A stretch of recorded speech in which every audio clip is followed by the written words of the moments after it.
Bonjour à tous, on se retrouve pour une nouvelle vidéo de GA. On est là pour la finale de cette deuxième semaine de la Grande Arène qui aura été quand même assez riche en émotions puisqu'on a quand même affronté jusque-là des adversaires qui étaient mine de rien soit avantagés, soit équilibrés.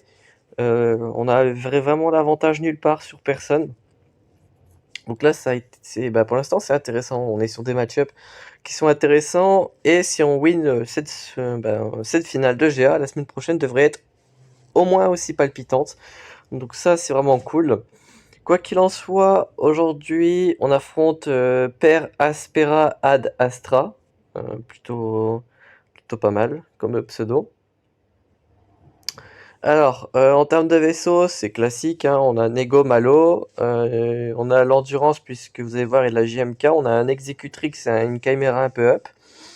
Aussi, on a Akbar G11, donc là, voilà, on a quelques flottes, mine de rien, même si on n'a pas l'exé, il y a de quoi faire. En personnage, il a 6 en 7 de GP, d'ailleurs, je ne l'ai pas souligné. Quoi qu'il en soit, ouais, donc il a 700 000 de plus, mais ça, vous allez voir, hein, comme dans chaque match, ça fait vraiment aucune différence. Donc mon adversaire a 2 GL évidemment, au moins ça. Vous voyez qu'il a pas mal de R8, hein, il a son JMK R8, le JML R8, le GAS R8. Après il y a les prérequis évidemment. Il est exec ready, c'est-à-dire qu'il est prêt pour l'exécuteur, il attend juste l'événement. Donc voilà. En termes de personnages, hein, c'est très classique. On retrouve vraiment tous les classiques. On retrouve la GAS, on retrouve la CLS parce qu'il a GMA, on retrouve RJT, on retrouve Padmé, on retrouve Revan, on retrouve Epivador, on retrouve JKL forcément avec JML, on retrouve DR, on retrouve les classiques. Ça sert pas à grand chose de tergiverser, quoi. C'est un peu toujours la même chose et en même temps, à ce niveau de jeu, tout le monde a les mêmes choses. Il y a quelques différences, notamment sur les GL et sur 2-3 trucs, mais c'est pas vraiment une grande diff, quoi. Il faut savoir que mon adversaire a pas mal de choses en termes de speed. On a un Revan à 325. La 4 est G12 et elle est le deuxième personnage le plus rapide, mais elle était que G8 au moment du fight. Donc tout de suite beaucoup moins rapide. On a le Moff Gideon qui est à 315, si je ne m'abuse. Ah, il a remodé ses persos entre temps, puisque j'ai l'impression que beaucoup de ces persos ont descendu en speed. Du coup, je peux pas vraiment vous montrer les speeds réels.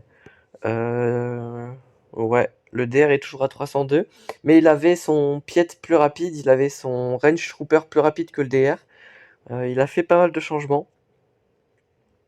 Ouais, le Piet est tombé à 283. Pendant le match, il était à 321. Donc il a démodé des persos, j'imagine, pour mettre les modes sur 4.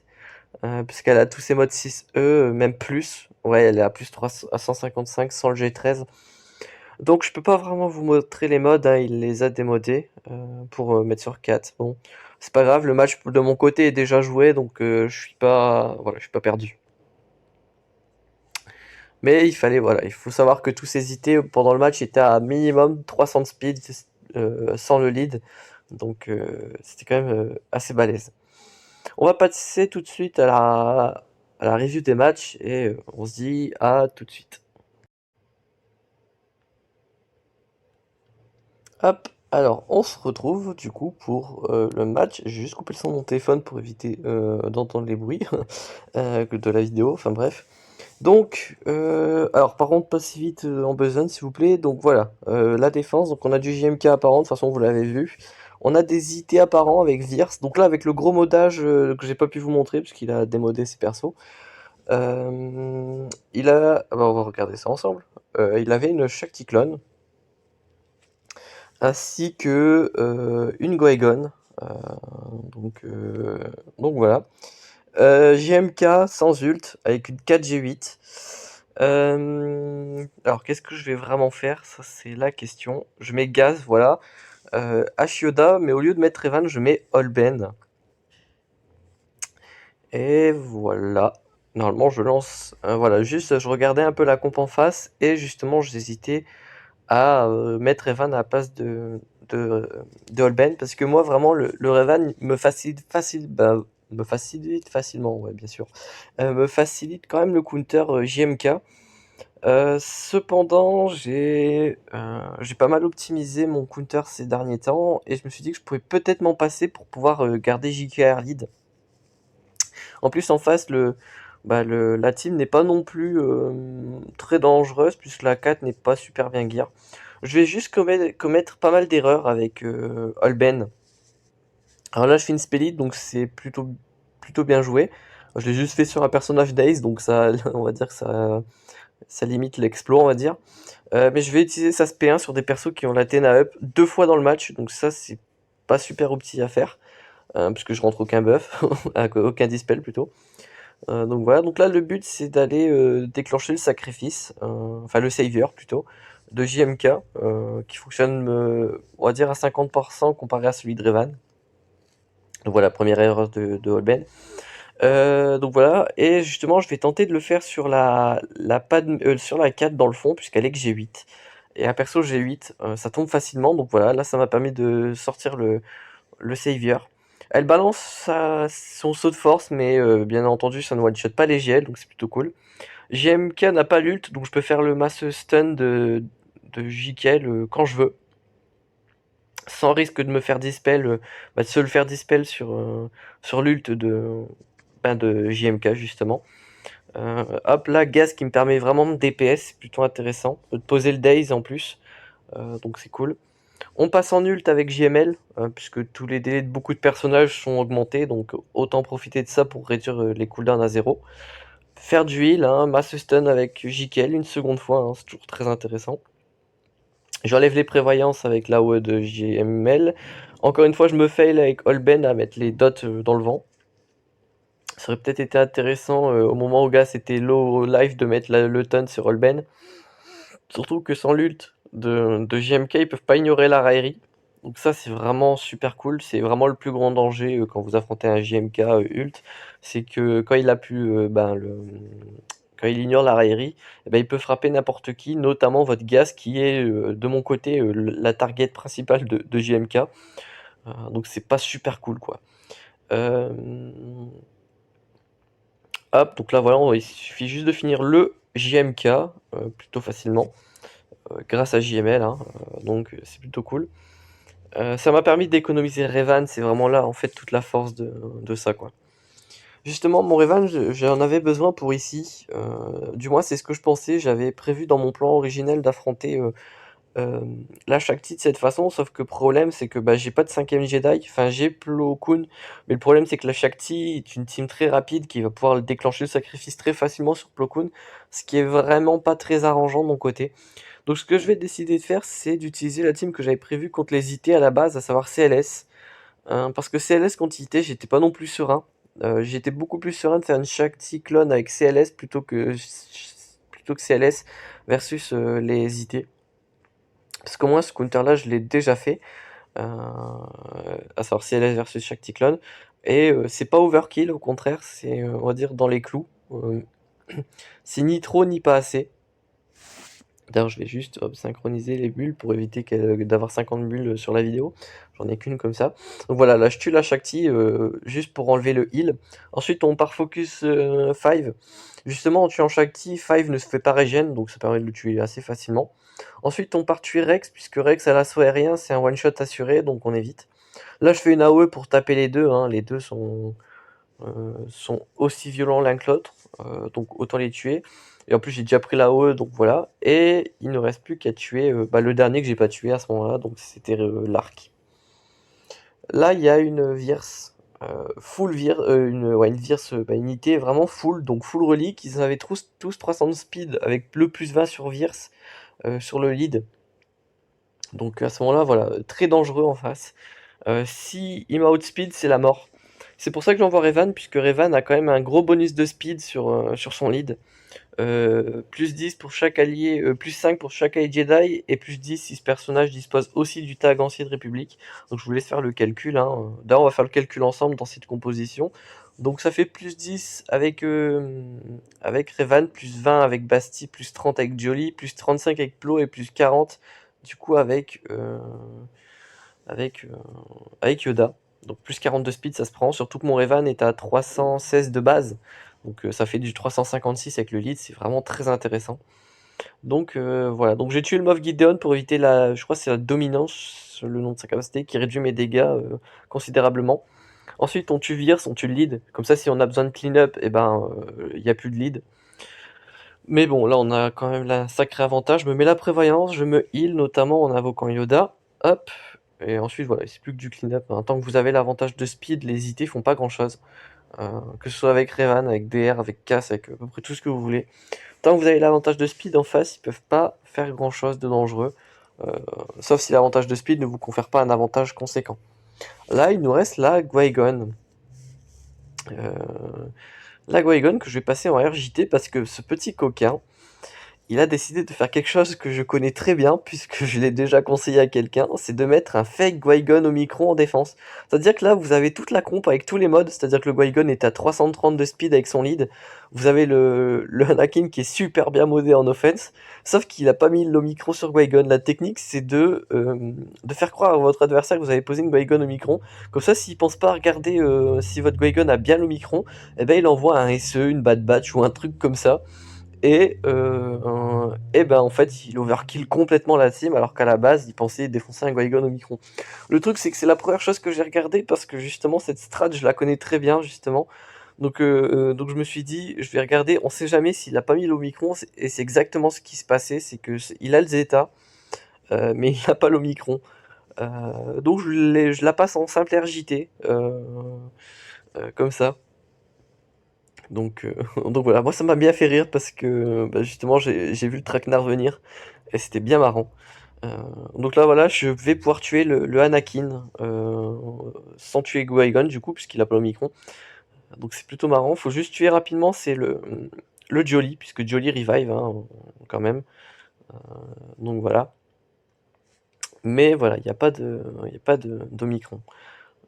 Tout de suite ça change la donne, hein, c'est beaucoup plus simple. En vrai, ce qu'il y a de très marrant dans l'histoire, c'est qu'il a quand même pris le soin de modder les persos pour faire croire, justement. Parce il se serait juste contenté de mettre la compo et, et de cacher le fait qu'il ait pas mis le Omicron, et voilà. Mais là, il a vraiment mis des modes de fou sur le Qui-Gon et sur le Anakin. Le Anakin est modé full offense et le Qui-Gon est à 303 sans son lead. Donc ouais, franchement, c'était vachement marrant, ça sonne presque comme un poisson d'avril. Mais quand même. Bon bref, je fais 59 bannières, je perds 6 bannières à cause de la haut d'Anakin. Donc quand même, mais voilà. C'était vachement marrant en tout cas. Euh, voilà, dans le bac, on a quand même une Iden Versio lead, on a une Cars lead et on a une Ewok lead. Donc voilà. Mais surtout, c'est le haut là qui me pose souci, hein. Enfin, ça me pose pas souci, mais c'est juste que ses meilleurs teams sont en haut, donc à ce moment-là, voilà. Alors je sais pas ce que je vais utiliser ici. Voilà, je vais utiliser chaque Cyclone. Euh, Parce qu'en face, voilà, on a quand même un Django R7, un Watt R7, un Wampa R5. On a le Nutli de casseur de bannière et on a le Doku qui peut s'avérer extrêmement pénible avec ses counter-attaques. Donc là, honnêtement, en face, on a vraiment une très bonne team. Très bon moyen de recycler son Wampa, hein, la Nutli, quand même. Mais bon. Là, j'ai une chaque Cyclone qui est modée aux petits oignons pour ce genre de combat, donc parfait. Je tue une première fois le Nut, puisqu'il a 2 vies, hein, je le rappelle. Ensuite, on va s'occuper du Wampa. Hop, en basique, comme ça je lui mets un malus de speed pour commencer. Là, on va faire une mass assist en visant 5. Parce que voilà, 5 ça lui donne un bonus d'esquive des crits, ça lui donne la raillerie, ce genre de choses. Dans ce genre de fight, c'est suffisamment simple pour ne pas avoir besoin de trigger le sacrifice. Donc c'est pour ça que je fais taunt le 5 et je le fais survivre, surtout. C'est ça le principal. Là, on va dispel le camouflage sur Watt, comme ça on peut le focus tranquillement. Je dispel l'extorsion puisque bah voilà, on va éviter qu'elle se propage, et surtout Newt est mort donc il m'en remettra pas une derrière. Hop, là on achève Wattembor comme ceci. Là on peut focus un des deux puisqu'ils sont tous les deux camouflés, donc c'est comme si qu'ils étaient pas camouflés. C'est comme s'ils étaient pas camouflés, c'est plus français. Du coup là en plus je le dispel, donc là c'est sûr je peux le focus tranquillement. Hop, donc là je vais heal 5 peut-être. Voilà, comme ça je lui restaure sa bannière de prot. Hop, on va tuer tranquillement le Django et on peut finir en assaut aérien le Doku full vie full prot, hein, mais mes clones ont tellement joué que ça a bien boosté l'assaut aérien et donc il meurt tranquillou quoi. La Motma, c'est une Motma avec les prérequis JML, JKL, hein, à savoir Han Solo, le duo Wiggs, et on a le Lando Calrissian avec Motma Lead forcément. Donc bah, classique. Là, ça va pas se passer particulièrement bien. J'ai connu des scénarios plus propices au full ban. En gros, là, voilà, je mets les dots tranquillement. Je lance mon train de TM. Donc là, je fais une lava battle sur Han Solo pour donner beaucoup de TM.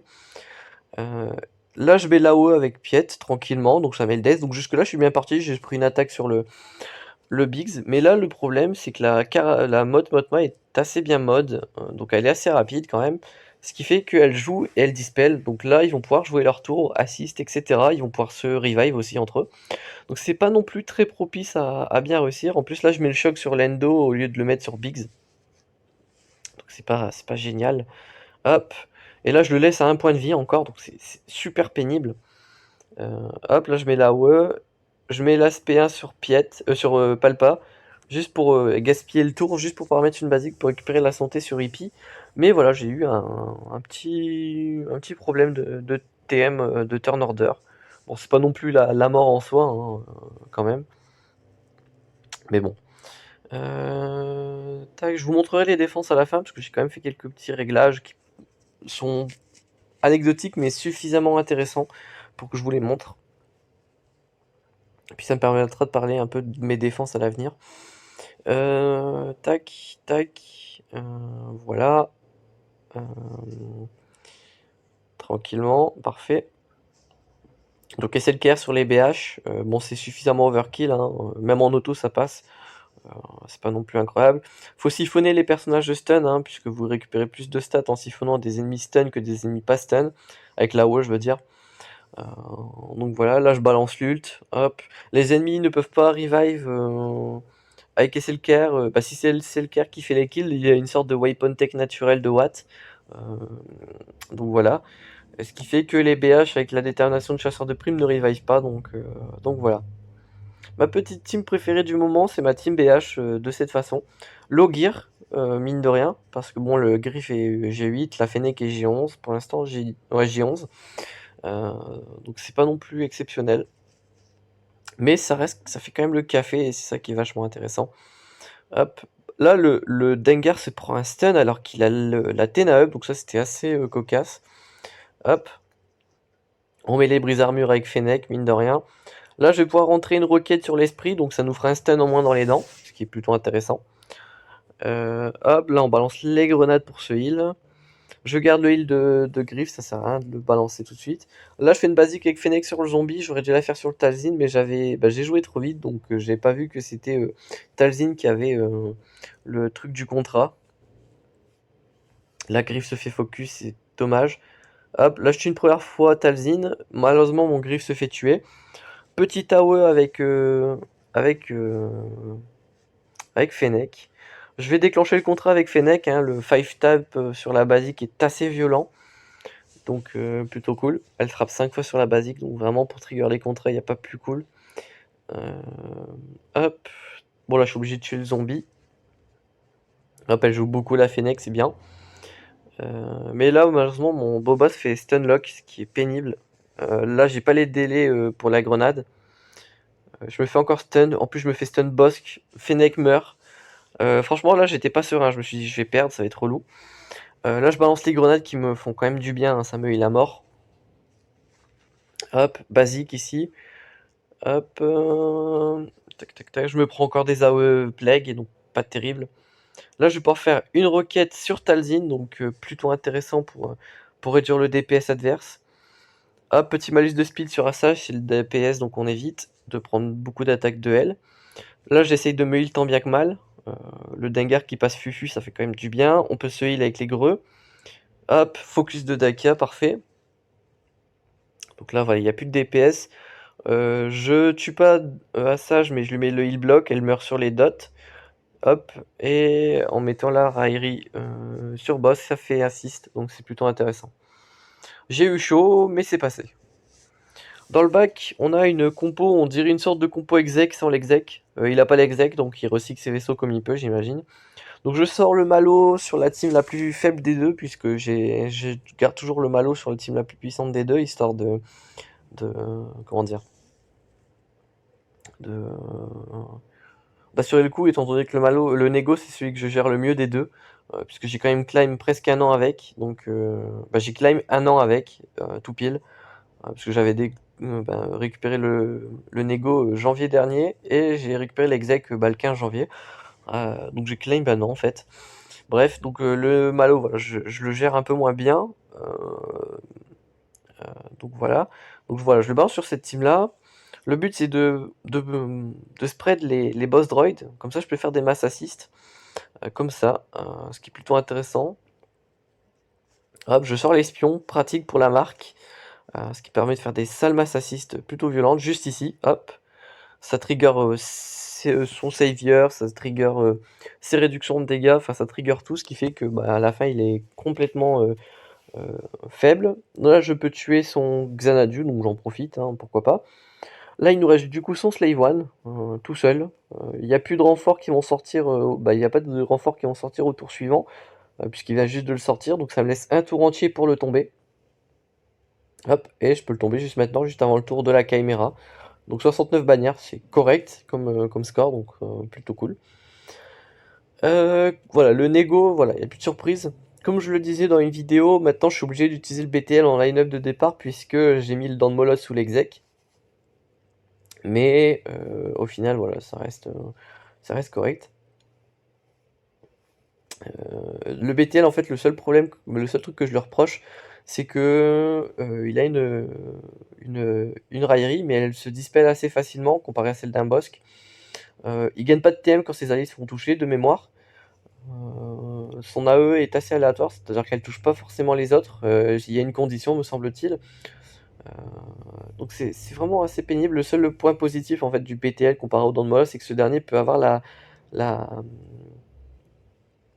la loyauté infinie, ce qui lui donne une sorte de seconde vie. Bon, c'est pas non plus incroyable, mais bon, ça se prend, on va dire. Aussi, problème, c'est qu'il se dispelle pas sur la basique comparé à un Dent de Molosse, donc plutôt problématique, mais bon. Ça reste quand même un bon tank, donc on en profite. Hop, donc voilà, là j'ai tué le vaisseau de gauche, je sais plus ce que c'était, ça devait être un Biggs.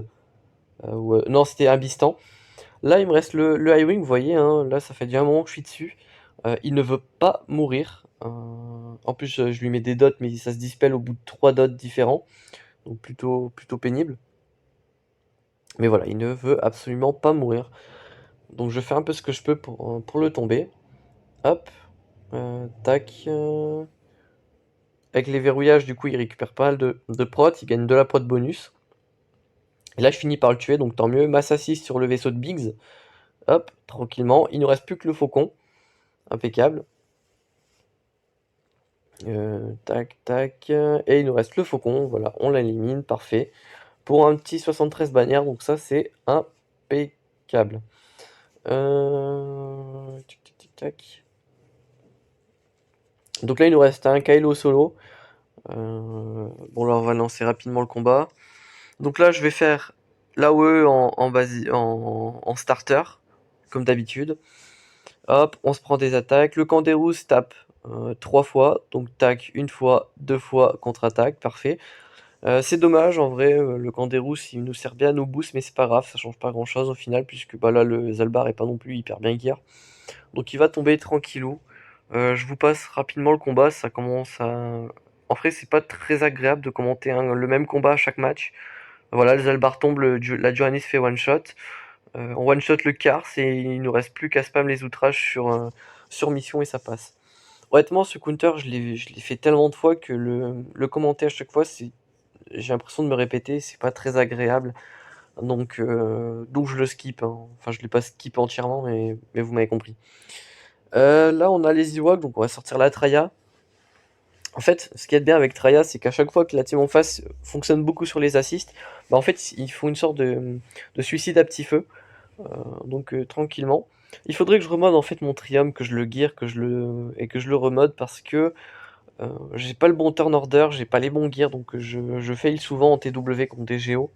C'est pas très agréable, donc je devrais vraiment passer Le Trium, au moins G13, relique 1, relique 2, ce serait déjà pas mal pour commencer.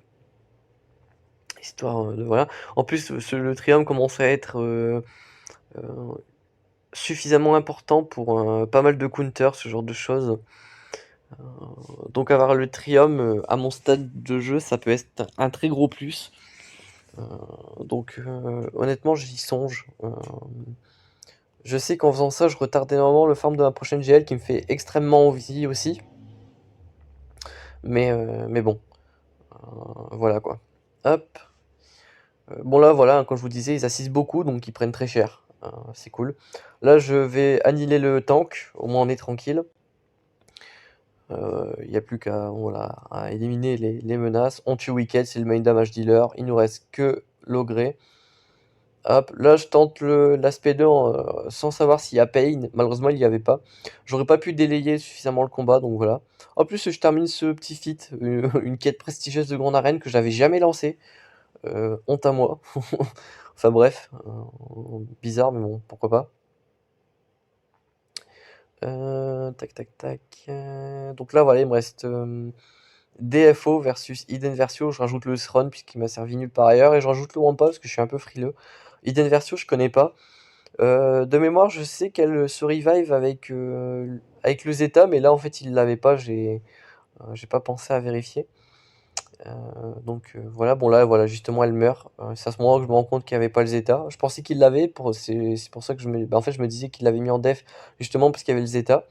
Et il comptait sur la méconnaissance de son adversaire pour gagner. Mais visiblement, celui qui connaît moins le kit de Hidden Versio, c'est bien lui, puisqu'il ne faut pas mettre de druide avec Hidden Versio.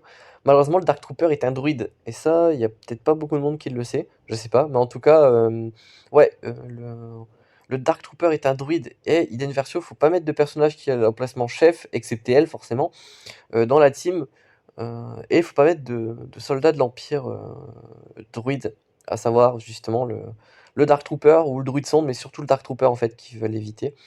Et problème, c'est qu'il a posé le Dark Trooper, donc problématique pour lui. On va se retrouver tout de suite pour la défense et pour ce qui semblera être le score final. Donc on se retrouve dans quelques petites secondes. À tout de suite. Hop, donc voilà ce qui semblerait être le score final, puisque ça fait un moment qu'il n'a pas attaqué, donc voilà. Je vais vous montrer ma def. Hop, donc j'ai mis la Newt Doku en défense, donc très classique, hein, c'est pour vraiment avoir Newt et Doku tranquille derrière le tank de Zalbar, puisque le Doku voilà, se met invisible, met tous les séparatistes invisibles. Leia se met invisible, du coup ça laisse Mission et Zalbar en open. Ça hold pas beaucoup, mais bon, ça lui force à utiliser un petit truc sympathique, autre que des Ewoks, donc voilà. Ensuite, j'ai la DR Talon, hein. Alors, on est d'accord que mettre une team qui n'est pas full Empire Sith, on perd le 50% de dégâts critiques, mais on gagne le 30% d'attaque, le 30% de santé et les 20 de speed, donc c'est intéressant. Ça fait un DR à 340 de speed de mon côté. Ensuite, on a une Motma avec tous les rebuts, hein. Ça force à utiliser un Epivador ou un truc comme ça. Cette team-là, elle n'est pas là pour hold, elle l'a jamais été d'ailleurs. C'est vraiment là pour forcer à utiliser l'utilisation de certaines teams, notamment la Traya ou encore la Epivador ou un truc du style. Même une Nest, ça m'arrange, peu importe ce qu'il utilise, tant qu'il utilise un truc intéressant, c'est bien. J'ai été faire un tour dans mon historique et globalement, hein, les mecs overkill toujours la team, donc c'est plutôt intéressant. Donc voilà. Ensuite, j'ai enfin mis mon Watt sous la GG parce que mon Watt, je m'en sers nulle part en offense. Vous avez bien vu qu'il m'a servi nulle part ici. Donc je l'ai posé en défense, pardon, sous la GG, puisque sous GG, il étoffe quand même énormément la défense. Moi, typiquement, déjà, ce genre de GG, vous la passez pas en NS pour commencer. Bon, les siennes étaient en dev, donc ça change pas grand chose. Revan, c'est dangereux parce que si votre GG trigger le savior et qu'il vous bute un perso derrière, eh bien, vous n'allez pas pouvoir le revive, ce dit perso, surtout si c'est Jolly. Bah oui, forcément, Jolly ne peut pas se revive tout seul. Enfin bref, vous m'avez compris. Mais voilà, donc il étoffe bien, il donne beaucoup de tankiness, du heal, il revive les alliés, puisqu'il revive les séparatistes. Les druides ont le double tag, hein, druide et séparatiste. Donc voilà. Donc voilà pour cette def. En haut, là c'est le truc le plus marrant. C'est que bah, il s'est fait sur mes Ewoks. Et c'est ça qui est vachement marrant, c'est que j'ai pas besoin de poser des JL pour faire des holds. J'envoie juste mes Ewoks et ça fait le café. Cette team-là, franchement, je sais que beaucoup la considèrent comme une team poubelle, c'est-à-dire le genre de truc qu'on met pour combler les trous. Mais moi, je la considère vraiment comme une vraie team parce que c'est vraiment une team qui euh, pousse certaines personnes à tenter des solos qui ne passent pas forcément, ou alors des teams un peu trop faibles. Et quand il vous reste des fonds de roster, ben c'est compliqué. Justement, donc c'est pour ça que j'aime bien mettre mes Ewoks en def, pour cette raison. Et évidemment, c'est quelque chose qui est amené à changer, hein. Je vais pas me laisser mes Ewoks quand je jouerai en Kyber 1 ou quoi, hein, parce que bon, je vais me faire un peu la télé-fesse, mais vous avez compris l'idée, quoi. Ensuite, on affronte ben, il a affronté la Django, hein, plus 32 speed sur les alliés vauriens et IBH, donc ben, tout le monde a bénéficié de ce bonus, donc c'est cool. Bon, il l'a one-shot, donc au final, c'était peut-être pas aussi important que je pensais. La Phasma avec les rebuts de FO, hein, bon, on s'en fiche un petit peu, c'était juste pour combler les trous, ça par contre. Kiranest, avec BAM, Kanderos et IG, donc ça c'est plutôt intéressant. De ce que j'ai vu dans mon historique, ça a tendance à l'overkill, ça, donc c'est plutôt intéressant.